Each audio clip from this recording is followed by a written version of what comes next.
Imagine standing at the edge of your future, holding nothing but a single crumpled dollar bill in your hand.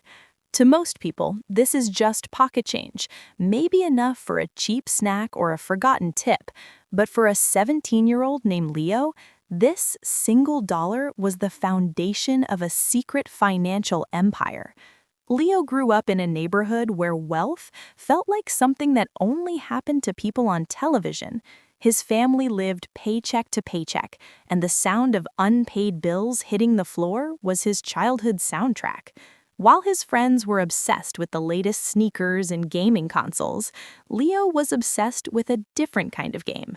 He had just finished reading The Richest Man in Babylon, and one sentence changed his entire perspective on money. "A part of all I earn is mine to keep."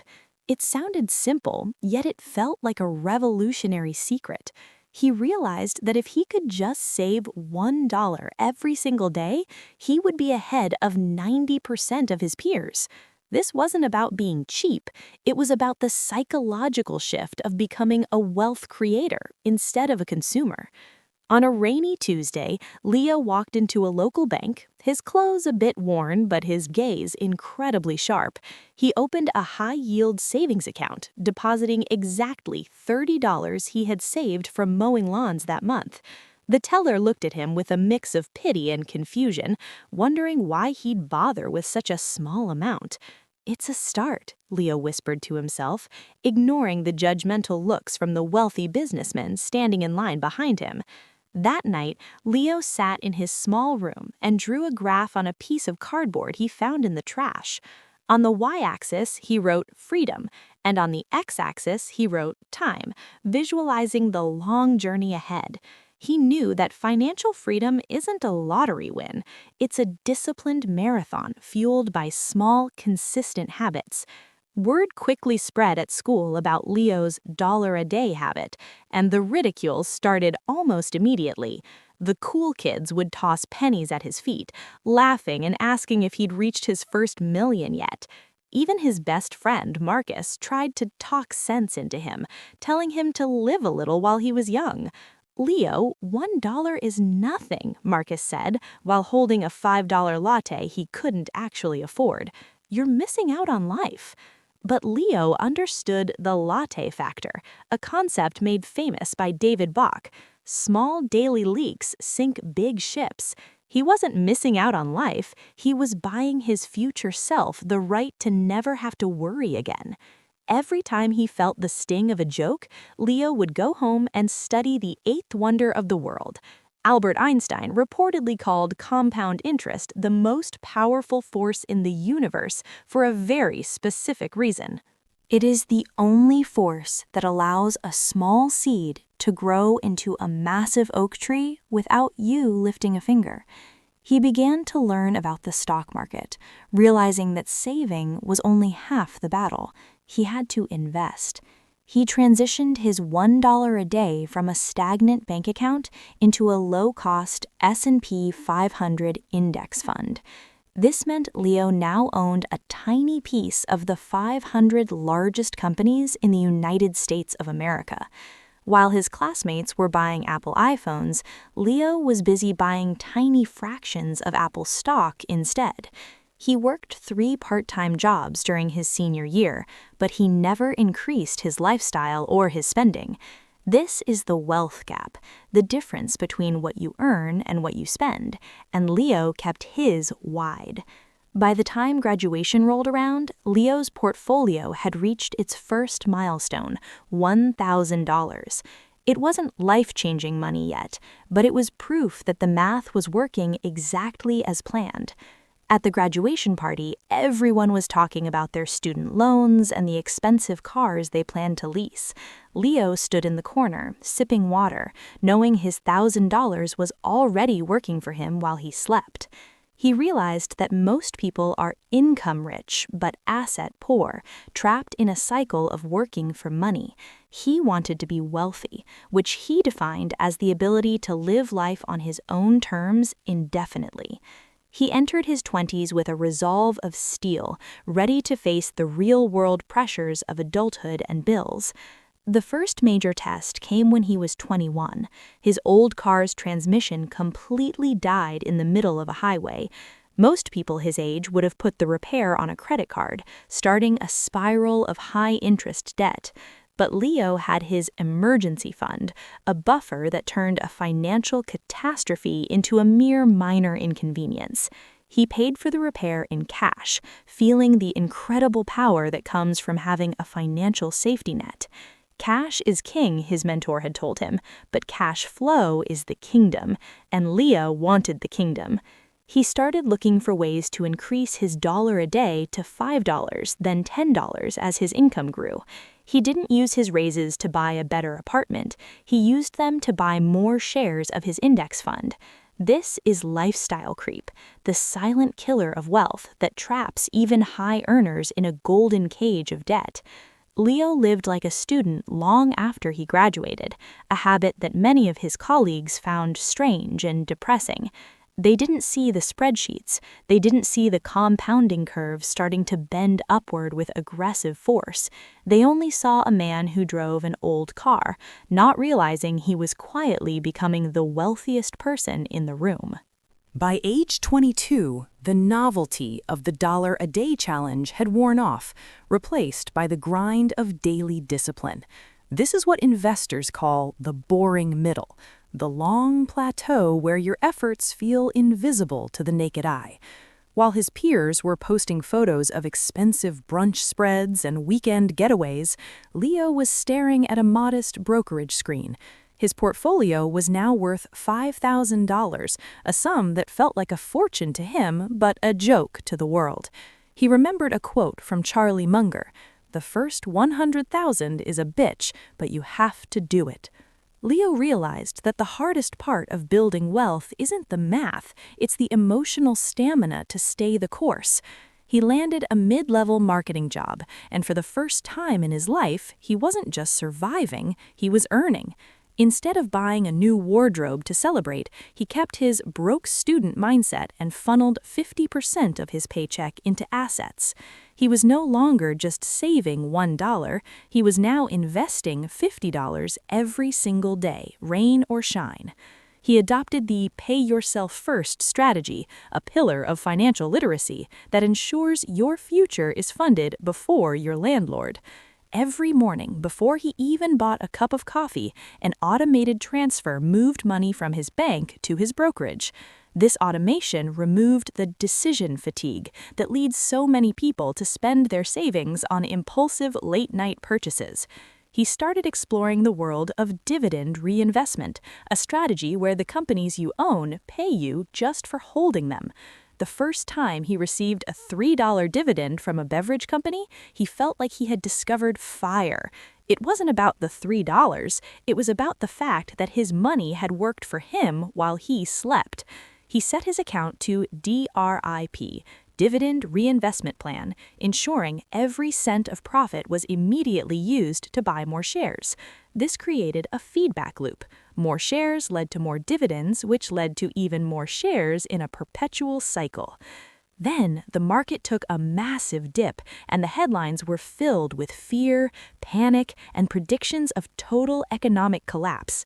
His portfolio value dropped by 20% in a single week, and his family begged him to pull his money out.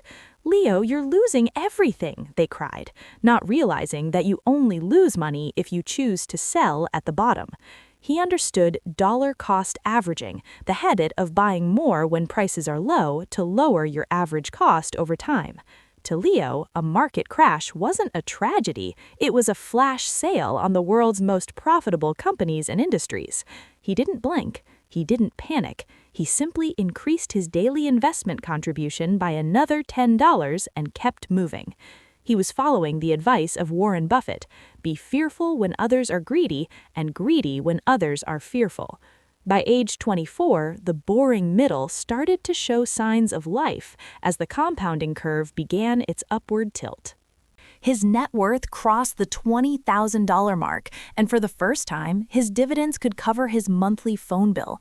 This is the birth of passive income, the moment your assets start behaving like employees that never take a day off. He started a side hustle, using his creative skills to design logos for small businesses on the weekends for extra cash. Every penny from the side hustle went straight into his Millionaire fund, accelerating his journey toward the seven-figure finish line.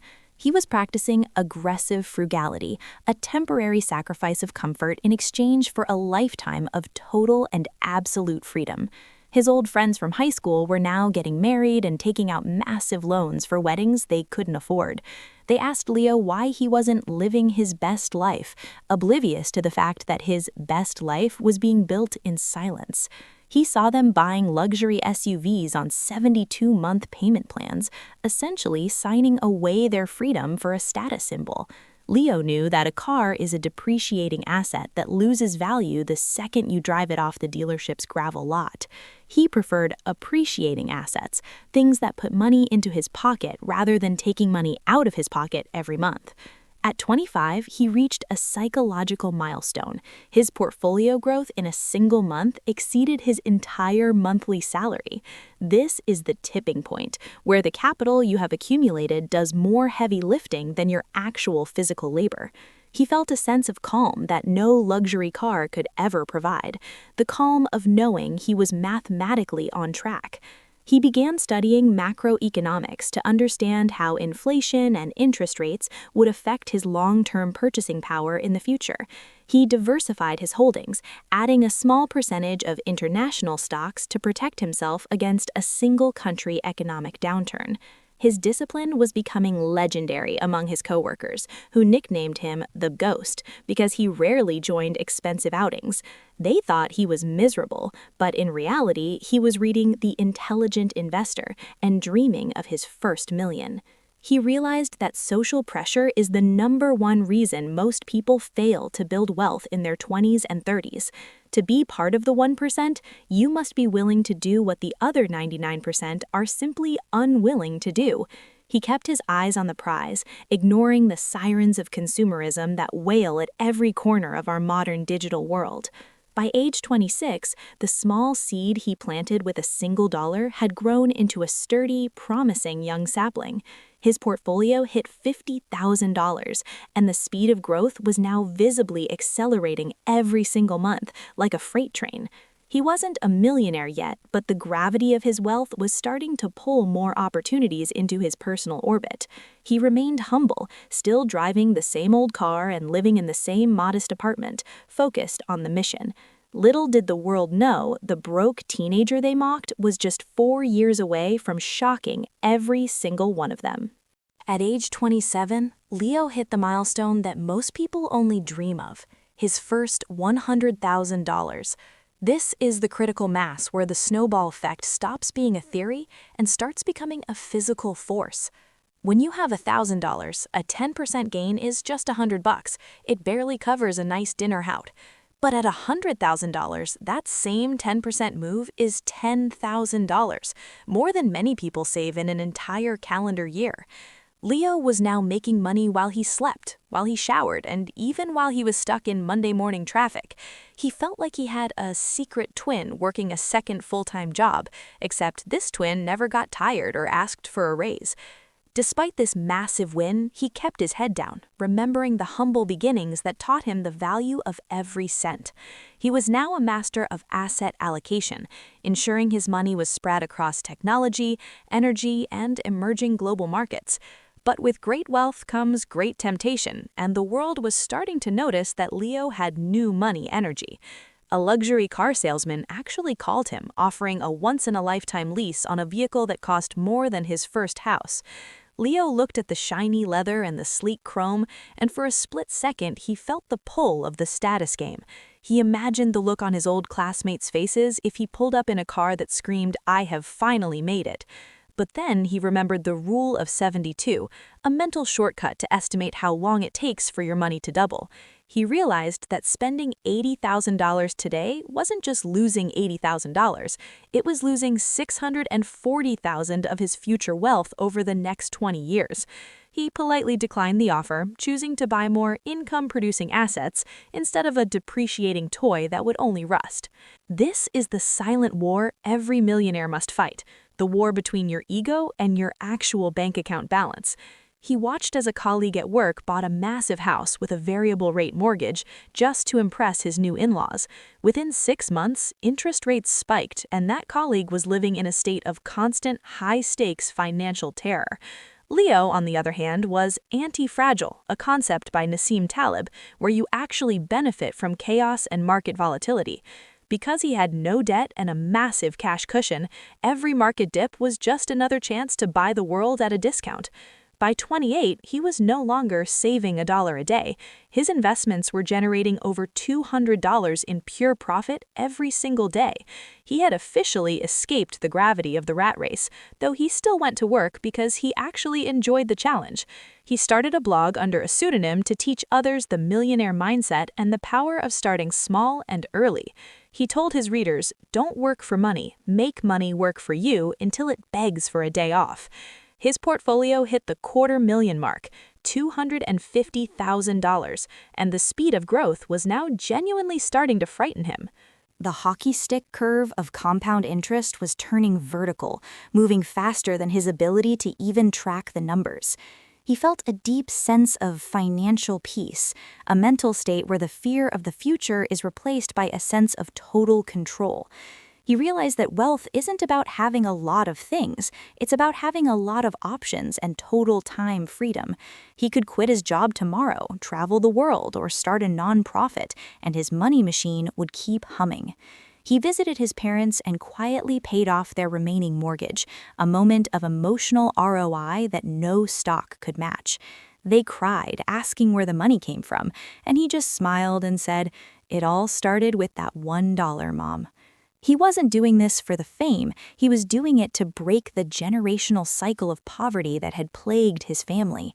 At 29, the goal was finally in sight, but a major global black swan event threatened to derail everything he built. The stock market went into a free fall, and the news anchors were screaming that this was the end of the financial world. His portfolio lost $100,000 in paper value in a single month, a sum that would have broken the Leo of 10 years ago. But the Leo of today knew that a paper loss is only real if you panic and press the sell button in a moment of fear. He stayed calm, practiced mindfulness, and even doubled down on his most aggressive index fund positions during the chaos. This is emotional intelligence applied to finance, having the stomach to stay the course when everyone else is jumping ship. He remembered the Great Depression stories and how the greatest fortunes were built by those who bought during the darkest hours. As the world began to recover, Leo's portfolio didn't just bounce back, it mooned, hitting new all-time highs with staggering speed. He was now months away from his 30th birthday, and the math was leaning heavily in his favor for the final stretch. He looked at his very first cardboard graph from high school, now framed in his office as a reminder of his vision. The freedom line he had drawn years ago was now a reality, far exceeding the original x-axis he had taped together. He reflected on the sacrifices he made, the parties he missed, the cars he didn't buy, and the jokes he endured. Was it worth it? Every single second, because discipline weighs ounces, but regret weighs tons in the long run. He was now managing $1 million portfolio in his mind, even though the official balance was still hovering just below. He realized that becoming a millionaire is a mental game first, and the physical money is just the final scorecard of your habits. He started preparing for the big reveal, not to gloat, but to show his friends that the system can be beaten with patience. The countdown to 30 was on, and the momentum was like a tidal wave that nothing on earth could stop now. $1 a day. That's all it took to start the fire that was now burning brighter than 1,000 suns. The final 30 days leading up to his 30th birthday felt like the climax of a high-stakes psychological thriller. Leo's portfolio was sitting at $985,000, vibrating with the energy of the finish line. At this level, a single percentage point move in the market meant a swing of nearly $10,000 in a day. He was now experiencing the psychology of money, as Morgan Housel describes. Wealth is what you don't see, the cars not bought.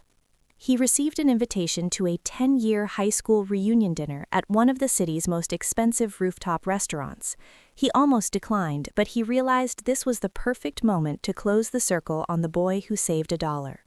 He put on a high-quality, tailor-made suit, not to show off, but because he finally valued the craftsmanship of his own life. He drove his old, reliable sedan to the valet, standing in stark contrast to the leased Porsches and BMWs of his peers. As he walked into the restaurant, the air was thick with the scent of expensive perfume and desperate social posturing. Marcus, his old friend who once mocked his latte factor, was there, looking stressed and checking his work emails constantly. Marcus started bragging about his senior vice president title and the massive mortgage he had just taken on for a mansion. "So, Leo," Marcus asked with a smirk, "are you still saving that dollar a day, or did you finally join the real world?" The table went quiet, several old classmates leaning in, ready to chuckle at the frugal guy who never lived life. Leo took a slow sip of water, his face a mask of absolute calm and unshakable inner peace. "Actually," Leo said quietly, "I stopped saving $1 a day a long time ago. I started investing in my freedom instead." He didn't brag, he didn't shout, he simply placed his phone on the table and opened his primary brokerage application. The screen glowed with a number that caused the person sitting next to him to drop their silver dessert spoon. Total portfolio value, $1,012,438.52. The silence that followed was louder than any mockery he had endured over the last 13 years of his life. This wasn't lottery luck or inheritance wealth. This was the cold, hard result of math, patience, and delayed gratification. "But how?" Marcus stammered, looking from his own designer watch to the 7-figure balance on the screen. "While you were buying status," Leo replied, "I was buying time. While you were working for money, money was working for me." He explained that his Millionaire portfolio now generated enough passive income to cover his entire lifestyle 4 times over. He was retired at 30, not because he was lazy, but because work was now a choice, not a survival requirement. This is the FIRE movement in its purest form: financial independence, retire early, a dream turned into a mathematical reality. He told them about the power of habit, citing James Clear. Small wins compound into massive transformations over long horizons. One girl asked him if he regretted missing out on the fun of his 20s, and he looked her straight in the eyes. "I didn't miss out," he said. "I bought the next 60 years of my life. I'm just getting started while you're just getting tired." He paid for the entire table's dinner that night, a $5,000 bill, with the dividends he had earned that very morning. He walked out of that restaurant not as a victor over his friends, but as a victor over the system that traps the masses. He drove home, parked his old car, and sat in the quiet of his living room, reflecting on the 17-year-old boy. He realized that the $1 wasn't about the currency, it was about the self-discipline required to keep a promise to yourself. Most people fail because they quit when it gets boring or they inflate their lifestyle the moment they get a small raise. Leo had mastered the art of enough, knowing that true wealth is the ability to say no to things you don't want to do. He decided to dedicate the next chapter of his life to teaching financial literacy to kids in his old neighborhood. He wanted them to know that you don't need a high-paying tech job or a lucky break to become a millionaire in this country. You need a plan, you need an index fund, and you need the courage to be weird for a decade so you can be free for a lifetime. He looked at his portfolio one last time before bed, seeing it grow by another $80 as the Asian markets opened. The money machine was now self-sustaining, a perpetual motion engine of wealth that would likely outlive him. He closed his eyes, feeling the weight of the generational curse finally lifting off his family's name forever. If you're watching this right now and you feel like you're too late or your contribution is too small, listen closely.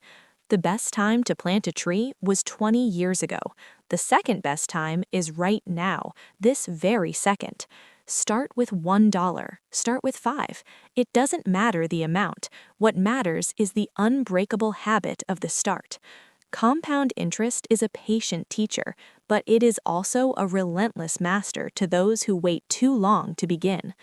Don't let the ridicule of others or the glitter of consumerism distract you from the greatest asset you own: time. You have the power to write your own story, to build your own vault, and to claim your own version of total freedom. Leo's journey is proof that the impossible is just a series of small, consistent steps taken over a long enough period. Will you be the person who watches others succeed, or will you be the one holding the phone with $1 million balance? The choice is yours, and it starts with the very next dollar that passes through your hard-working hands today. This is the end of Leo's story, but it is the beginning of yours. Go out there and build your empire. Start today.